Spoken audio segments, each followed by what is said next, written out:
In this video, I'm going to show you how to activate one-handed mode in Samsung Galaxy A16. Go to your phone settings. In phone settings, scroll down and tap on advanced features.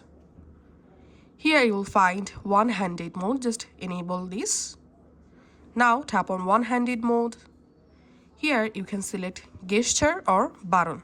So here I'm selecting button. And we can see double tap the home button to enable one-handed mode. Now all you have to need, just double tap on this home button and your one-handed mode will be enabled. Now you can go ahead and use your phone with your one hand. If you want to change these display position, just tap and hold this icon to change your display position. You can also change your alignment left or right. So that's how you can actually enable one-handed mode. And to exit one-handed mode, again double tap on this home button and your one-handed mode will be turned off. Thanks for watching.